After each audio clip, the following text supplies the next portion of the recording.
I think it was about 15 years ago. I'm sort of time challenged, so nobody fact check me on this.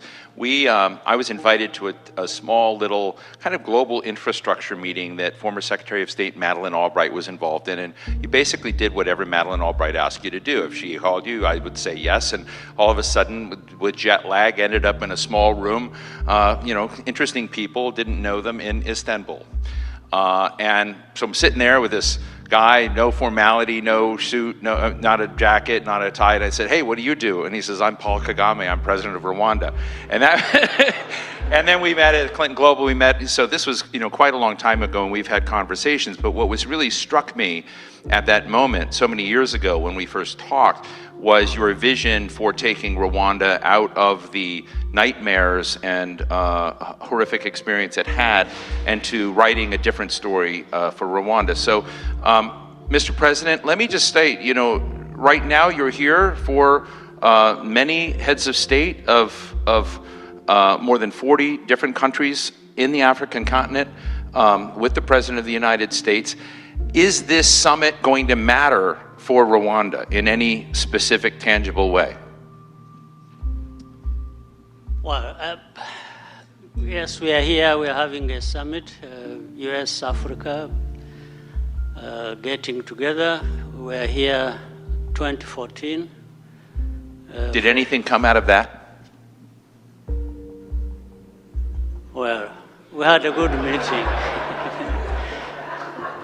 At least we had a good meeting. Even now, I think we are going to have a good meeting. The rest, I think... And you were there then. You're one of the few that were at both. I was there. I was there 2014. Now, this time around, I'm here. We come and participate. We give our views about many things to do with Africa, or to do with the relationship with the US, and we keep going. Well, I interviewed a woman yesterday. Her name is Arikana Chihombori Kwao. If any of you know, she's the former African Union ambassador to the United States. She's right now in Zimbabwe, and I interviewed her yesterday. And she said that the United States shows incredible disrespect towards Africa, that it did not share an agenda with the African leaders that it had asked for, and that this is more about China than it is about Africa. And I'd just be interested, it's an interesting frame that I think was candid and was a critique of the approach that American policymakers. So what's the tough love that American policymakers and President Biden need to hear about how they deal with African leaders? To begin with, the problem of relationship with China or with the United States is systemic. If you go many years back, when the international institutions were being formed, Africa was not anywhere at the table where many issues were discussed. And from that time, what has always been visible is the assumption that these big countries have to decide everything for themselves and for others, even others without participating or having a say at all. Some people call it, of course, double standards, which I may understand, because there is a lot of saying, do as I say, not as I do. A lot of it goes on, and that's what describes the double standards. So, but with the relationship between Rwanda or Africa and China, or Rwanda and Africa and the US,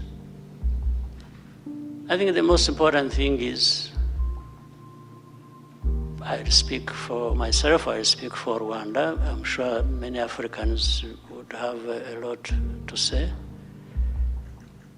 I don't think we need to be bullied into taking or making choices, choosing between US or China. It's really none of our business. I think we need to have both and others as partners,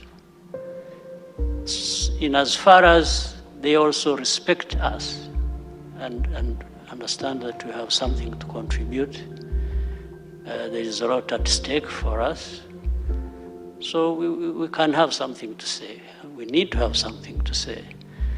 So whatever is going on between China and the US, and then that being brought to Africa, is something we need to treat carefully ourselves.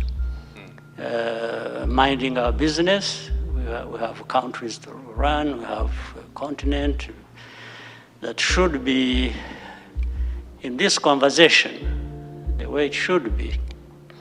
So there is therefore on our part, at least as far as Rwanda is concerned, to resist being drawn into these big power plays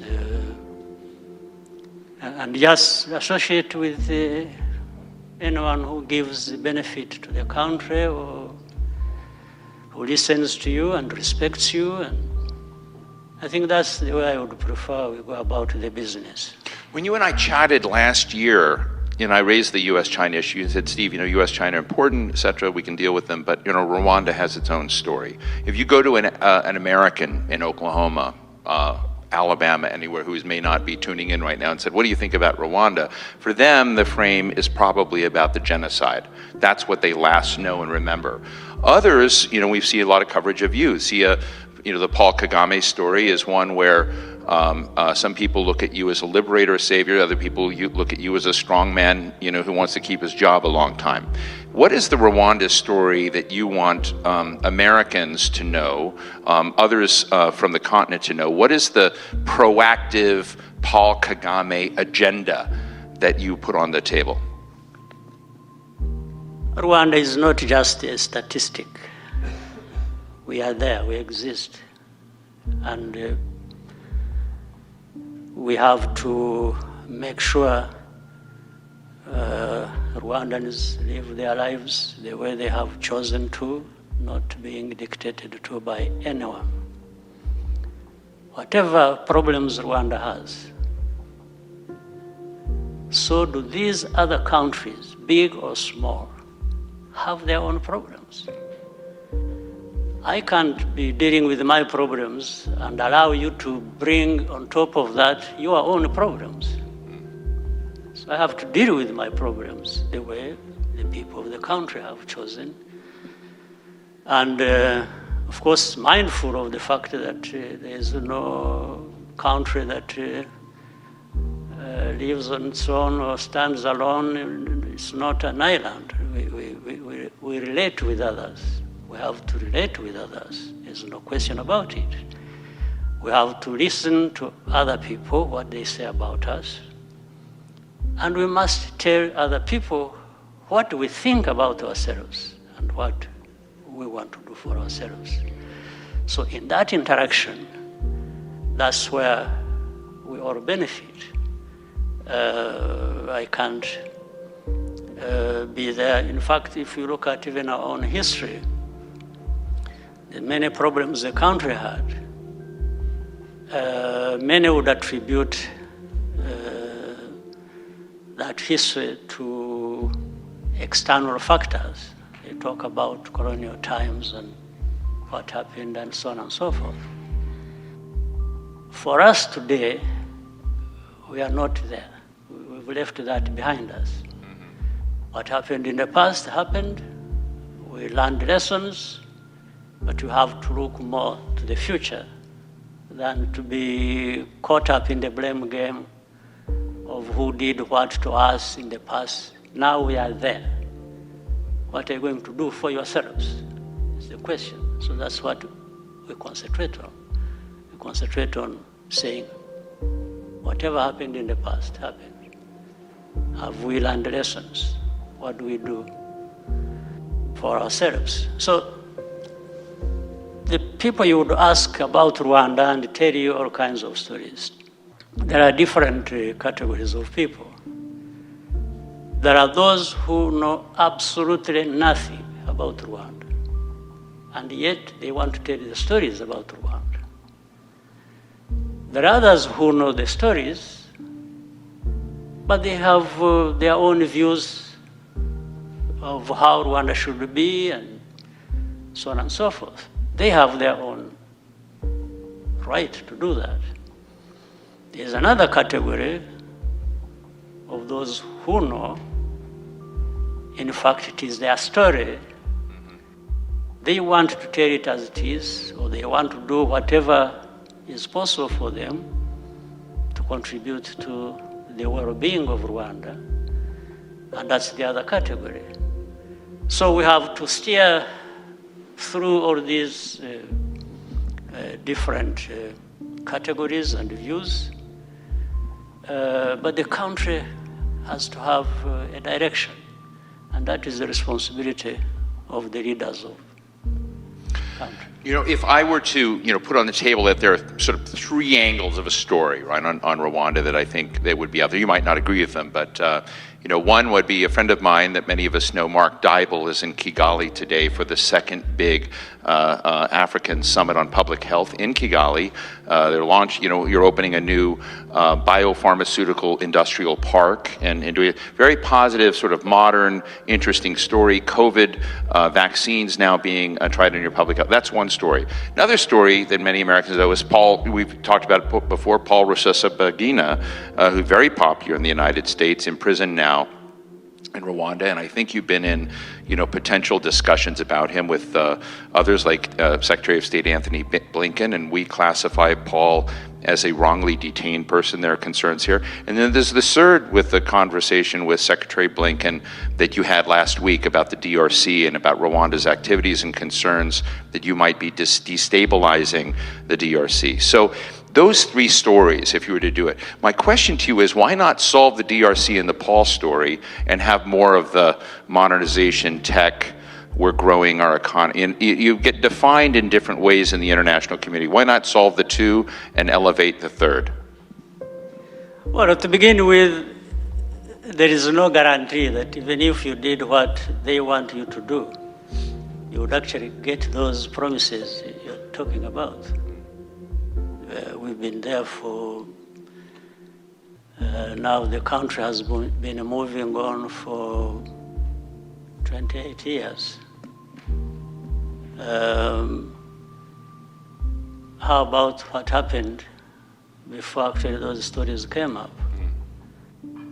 There wasn't much flowing in that sense that later on was stopped by those stories.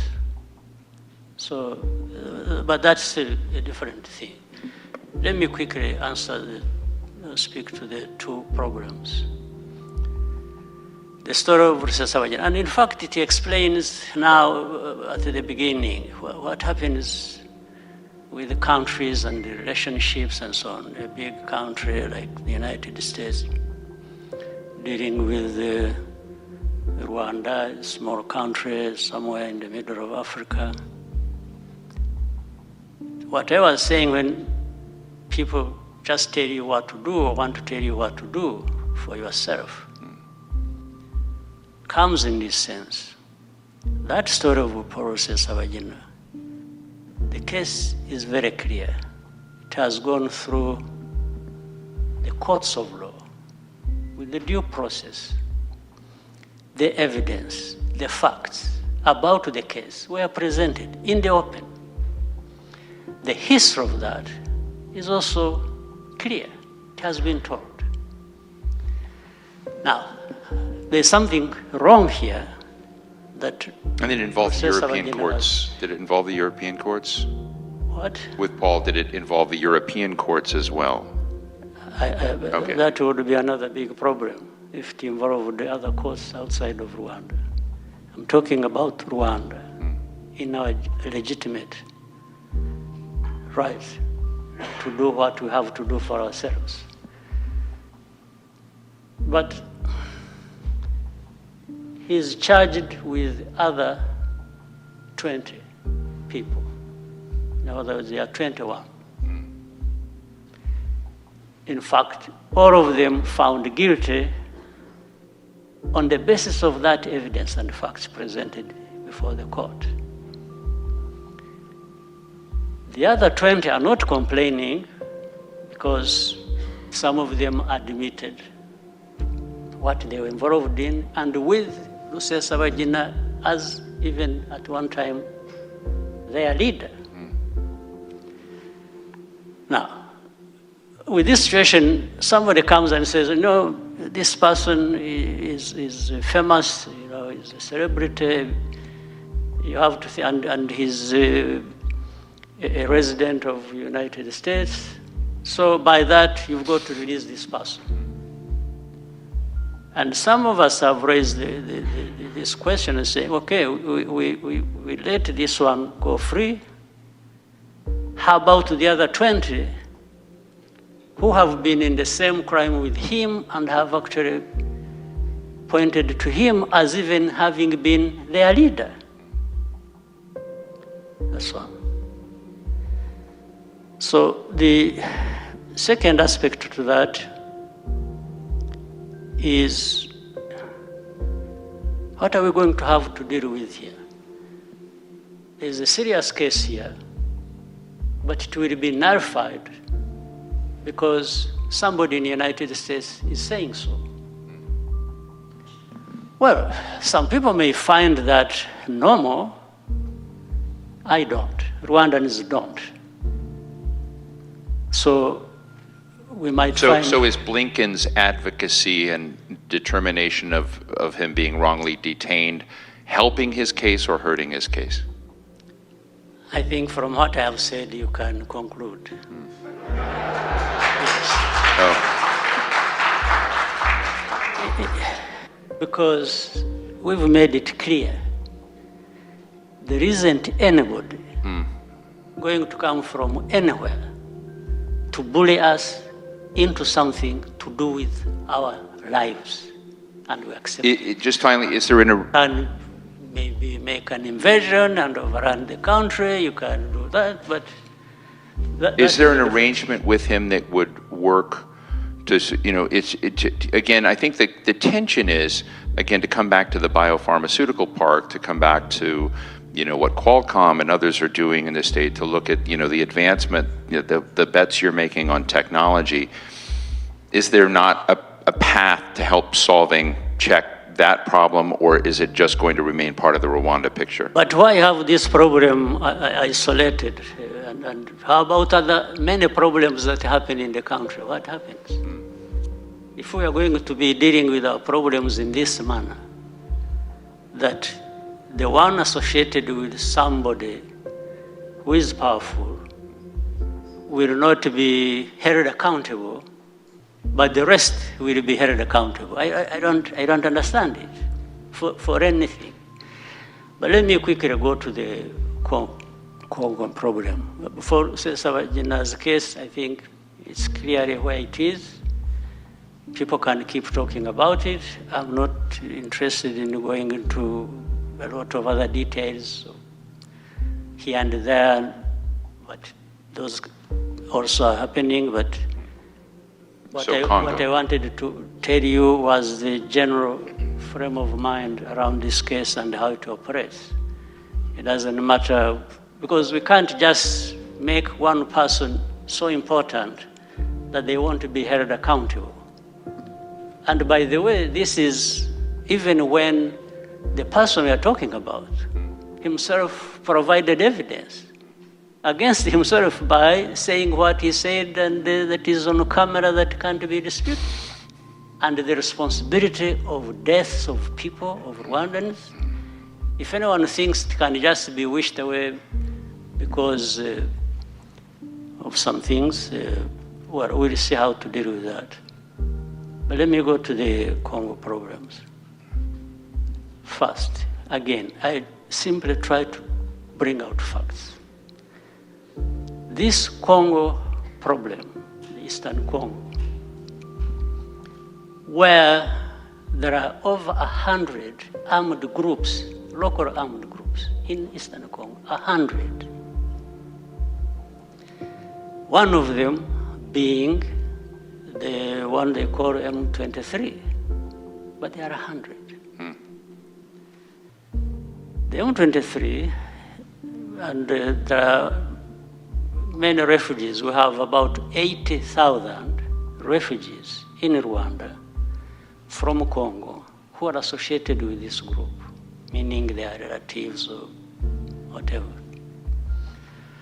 Now, what I want to say clearly, this problem was not created by Rwanda and is not Rwanda's problem. It is Congo's problem. They are the ones that have to deal with it.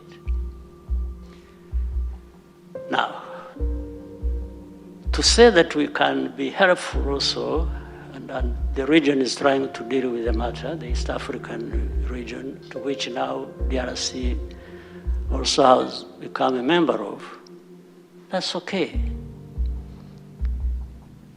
But it seems the entire responsibility has been put on the shoulders of Rwanda, be it the Congolese leaders and the government, be it the international community, be it everybody is running away from that problem, and they say, this is Rwanda's problem. And we say, no, it's not our problem. For what has produced these armed groups, including the fact that these groups, I said, the refugees in Rwanda and then the M23, are Congolese of Rwandan ethnicity. This is all it is. So if you wanted to hold anybody responsible, then maybe you'd go back to history. When the borders were being drawn and some people were left on the other side of the border and the other became another country. I cannot be responsible for the fact that there are Congolese of Rwandan ethnicity in Congo who are being denied their rights as citizens. That's not my problem. So do you think Secretary Blinken has an incomplete picture or a wrong picture, and has he revised his picture? I really don't know. I'm just stating facts. Anybody who would wish to dispute that is welcome. We can have an argument. I'm just stating the facts. How anybody else is interpreting those facts, they have to produce their own evidence to convince people as to what to believe. So let's discuss the third leg. My friend Mark Dybul, many of you know, was the PEPFAR AIDS ambassador under President Bush, is in Kigali right now, maybe you're watching, and he's at a major health summit in Rwanda. There are major steps being taken in the public health space. You've created this new park. So tell us about that picture of what Rwanda is investing in by way of new tech and how your future is going to be tied into this new arena. And not just in the biopharmaceutical space, you're doing a lot in the technology sphere, and would love to just hear your vision of whether, not to say it's the same thing, but Southeast Asia, South Korea used to be one of the poorest places in the world, is now one of the richest and is there. Do you have a vision along the lines of what some of the tech tigers did in Asia that is informing what you want Rwanda to be in the African continent? Before I come to that, I've remembered something I should mention here relating to the previous question. Tied with what is happening in Eastern Congo is the FDLR. These are the remnants of the... Say one more time. FDLR, these are remnants of the groups that carried out genocide in Rwanda, who have lived in Eastern Congo for these years. And in this particular case, what is very clear they've been helped by getting arms and fighting alongside government forces. And the government is aware of that, and we have brought it to their attention several times and given them facts again. So there is a mix of the problems that concern us. In fact, this problem, we thought we had resolved it because most of them and their families have been repatriated with the help of the UN, and were being brought back to Rwanda and being reintegrated. But they are the hardliners who stayed behind, and for them, they will not rest until they have either invaded or carried out changes in the country. So the whole mix, therefore, I think gets confused. And when we are telling people this is not, the other problem is not ours, but ours is there, and everybody has ignored it, we want them to think about how to separate the two problems so that we deal with one at a time as it should be dealt with. So I leave it at that, and let me quickly go to the... We've been, since we had the Vision 2020, which now we are 2 years past, and now we have created another Vision 2050.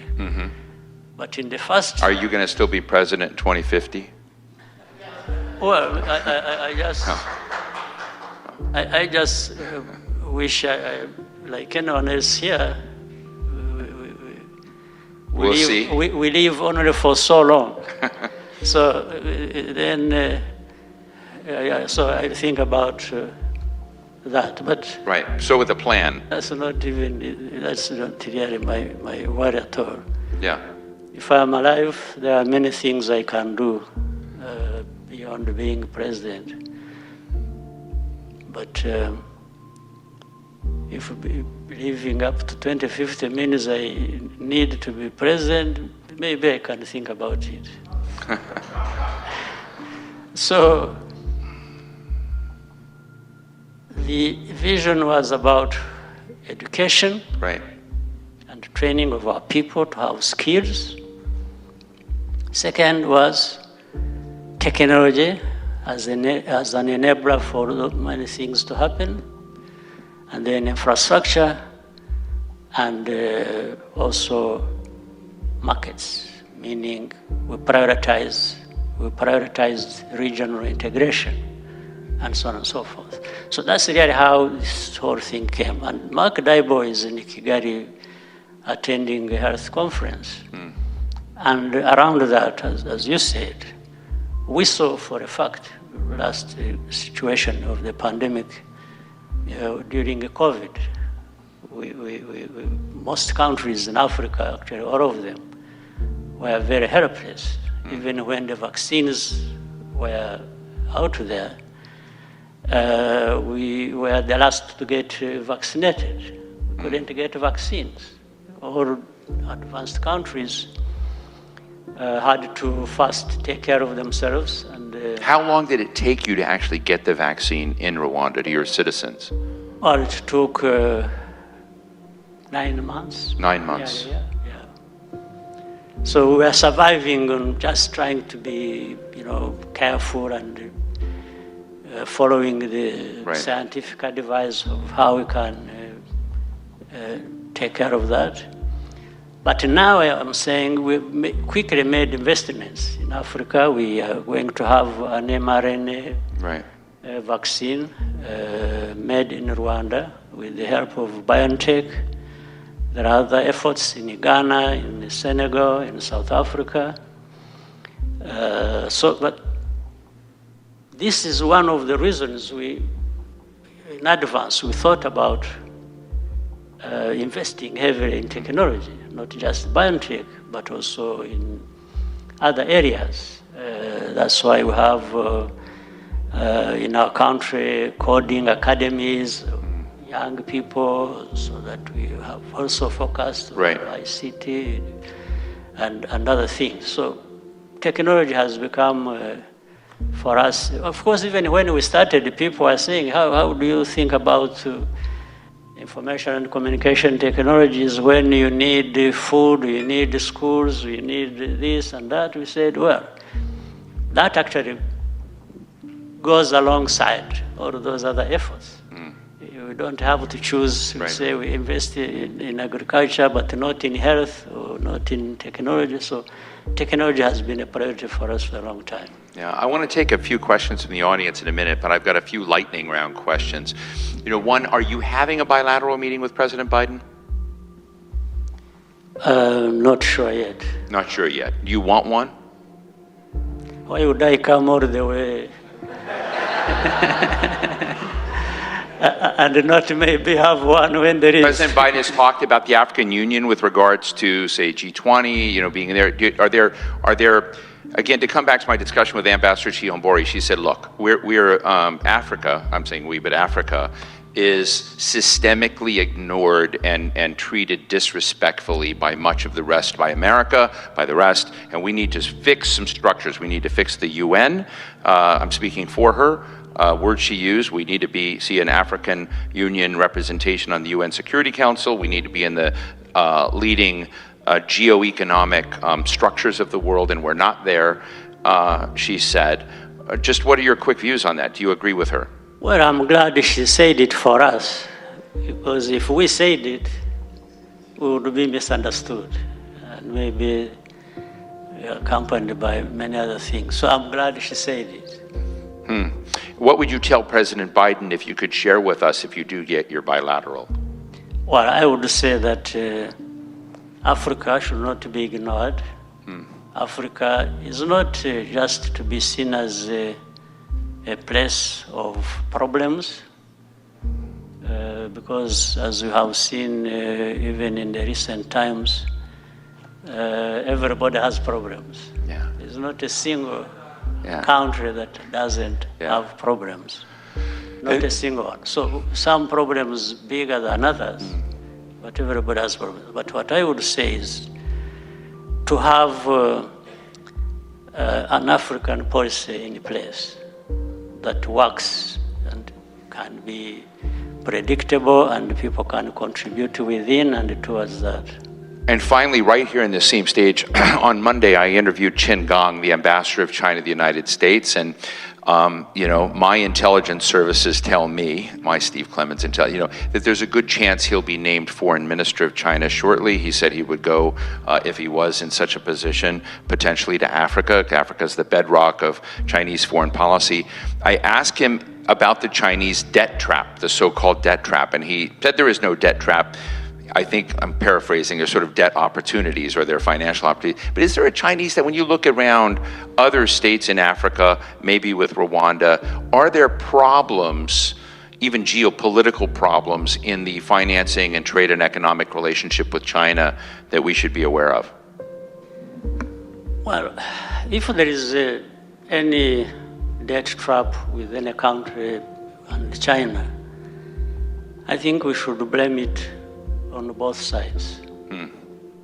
Because if you keep being drawn into a debt that you're not sure how you're going to repay the debt, then you also have a problem as the one who keeps giving you money. But for them, those ones who keep giving you money and knowing that you want to be able to pay, maybe for them it's a plan. In the end, they own everything about you.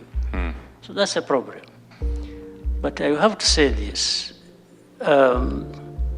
given China's or any other country's investment, say in Africa, China will necessarily find a way to bring their money into Africa, because it is simple that there are gaps, and therefore they take advantage of filling those gaps. But the question should go to the other side, whether United States or Europe or others. Where are there these gaps? Why don't you make the investments? The investments gaps that China takes advantage of, and comes and does whatever they do. So you can't complain about China coming to Africa and doing whatever they are doing, bad or good, and you are there not doing anything about investing yourself in the continent. I think this has to be looked at critically, and maybe it will help address most of this. Some people may not go to China if they are having what they need with others. As you know, I'm looking at your communications person, Stephanie. I could talk with him for hours, but I know you want me to go to Q&A. So, Alexis, I'm going to go to you first. We have a microphone because we're streaming live. I want to make sure that Alexis is here. We'll go around a little bit. This is Alexis from our team. Alexis, and identify yourself so the world knows. Okay, so my name is Alexis Akwajiram. I am the managing editor for Semaphore Africa. And my question is focused on the relationship with the UK. So I wanted to know, can you share any details about the agreement regarding asylum seekers being processed in Rwanda, the UK asylum seekers? And then as a follow-up to that, have you had any discussions with the new British Prime Minister, Rishi Sunak, on this subject or anything else? Well, I've met Rishi Sunak, the Prime Minister of UK, when you were attending a G20 summit. So that one, can put it aside. The main question of migrants from UK, we have explained. It's not the first of its kind. We have had, it started with, one time we had something like that going with Israel when they were sending people, some migrants, for unclear reason. The second, and which was very important, even more important for me, was what we did in Libya, and still is going on. That was in 2018. The Israel case was in 2017. And the Libyan one was 2018. We were having thousands of mainly young Africans caught up in the Libyan situation. They had wanted to cross into Europe and they could not. Others anyway were trying and drowning in the Mediterranean. And so they were in prison, and then some people actually went to Libya and they were being bought and taken as slaves to some other places. So we said, look, in fact, that time what helped, I was the chairman of the African Union in 2018. So I said, you know what, let's save these young Africans who are dying in their thousands, trying to go to Europe. And by saying, I said, I would start by suggesting that let's find another way of bringing them out of Libya so that they stop dying or being sold as slaves and so on and so forth.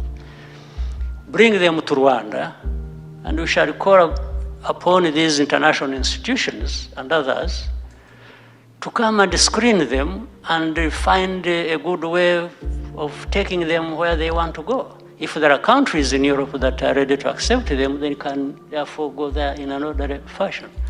Or if they want to go back home because they are trapped here in Libya, then still they can be taken back home in another manner. And we even offered that for those who will not find a place in Europe or America or Canada or wherever, and don't want to go home, we shall give them a home in Rwanda. This was the whole thing.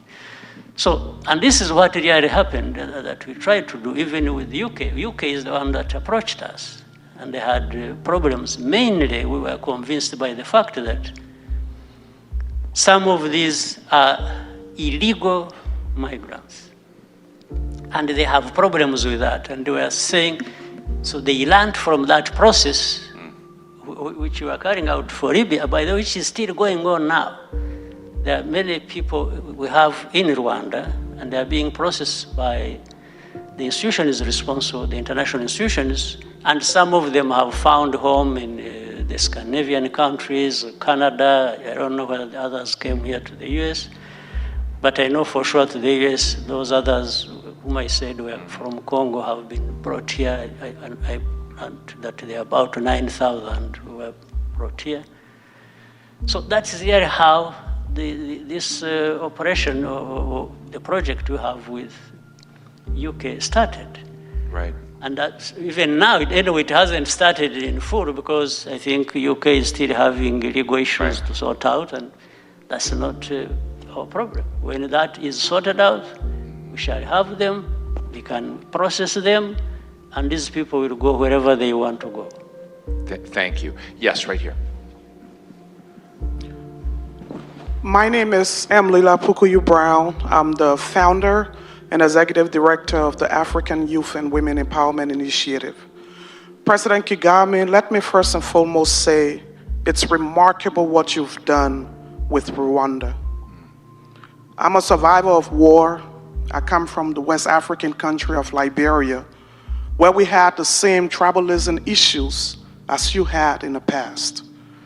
We're a population of a little under 5 million people. I'd appreciate it because you're fantastic, but short form. We're a population of about 5 million people, and ever since we recovered from war 2003, we found it incredibly difficult to recover as a whole.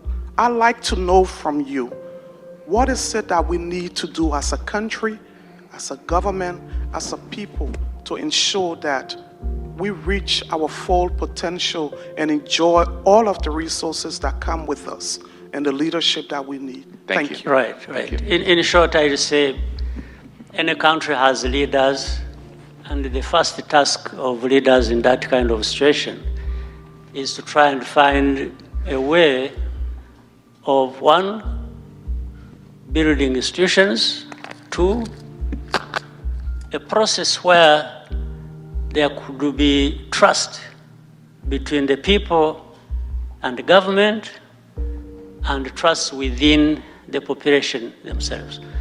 So it's upon the government, leaders of any country at different levels, to embrace this and have clarity as to how to go about it, but it will succeed in one place. But the fact that we have made progress in our case is an example that anybody else can make progress in that situation. Justin, I'm going to him because he's my boss. Justin. Thank you. Justin Smith, founder, CEO of Semaphore. This event, as you know, is maybe from behind you, is sponsored by 3 American companies, Qualcomm, MasterCard, and Cisco, who are very interested in expanding their presence in Africa. I want to ask you a question, or get your reaction to a comment that I heard in private from one of Africa's leading business leaders, who said, Justin, you know, our hearts are with America, but our brains are with China. I might skip the US Leadership Summit and spend some time in the Gulf where people pay attention to us. What are your thoughts about that? And what are your advice to American companies trying to take on that type of cynicism? Well, unfortunately, I'm not the one to get rid of that cynicism. It's the other ones who, but for sure, on a serious note, I think United States of America needs to think seriously about how to deal with Africa in a very beneficial way in terms of investing and the different investments that could come by private sector, I think would make a big difference. Our task in Africa has been also to prepare the environment to welcome these investments, big or small. It is our task. I think people will not just walk into Africa or Rwanda or any place until there is something that is attracting them. We have to create that attractive environment for that to happen. and we have to speak out and speak up and talk about it and keep demanding so that, but those are the complaints, but the attitude, of course, in between, this was saying, I was saying, I don't know exactly what to make of it. I don't know how we can change the attitude with which people look at Africa, other than trying to prepare the our side, Rwanda and Africa, to say, here we are, we want this, we are worth this, you come to us, let's do business. But still it is the other side to make the decision whether that makes sense to them or they would rather go somewhere else. Let me just, I apologize to everybody with questions. I apologize, the President has to go. I've been given the word. I want Semaphore to have a conference like this in Africa. I'd love to do it in Kigali. Would you come speak? Can we do this in? First of all, I give you the invitation to come. Secondly, and I make sure. Let me ask you just one fun question, final thing. A lot of people say, Paul Kagame, he's a lot like Lee Kuan Yew of Singapore. He's built all these institutions, et cetera, et cetera. A lot of people who are your detractors say, wow, he's really like Lee Kuan Yew of Singapore. He's not, there are two stories of Lee Kuan Yew. Is there a point where you feel comfortable moving from being president, like, Lee Kuan Yew was prime minister, to he became senior minister, of you becoming president and moving to senior president? And bringing in other... Or even being... thereafter, just an ordinary senior citizen. I don't mind. This being president came to me by accident, actually. When it came, I embraced it, tried to do whatever I could do with it, and then maybe I became a victim of what I was able to do with our people. Otherwise, for me, it's not... somebody else was supposed to be president, but and did for some time. Then people came to me and said, we told you, because I had refused to be president at first. Because I even felt I wasn't prepared. We had just in '94 come out of the war and all this chaos. And I thought I could be doing something else better. But those who I thought qualified better than me came, tried before too long. I think the first time was 6 years. Somebody spent there and ran into problems. And then, so for me, it's really not a big deal. I think I've done what I could as a person, a human being, and I'm happy to leave the stage and go anywhere and just keep looking back and say I made my contribution. Well, I want to say on behalf of everyone that we're grateful that you're willing to have a conversation with us. I'll say I think the risk for the Biden administration and for Washington and the United States right now is that we have a Big Bang conference with Africa and that next week we've forgotten it. I don't think Semaphore is going to do that, that our conversation, I hope we can continue to have a conversation, candor, back and forth, and I know that our team with Semaphore Africa will continue to be consistently and fairly engaged in Africa. Thank you so much, Mr. President, for joining us. Steve. Thank you.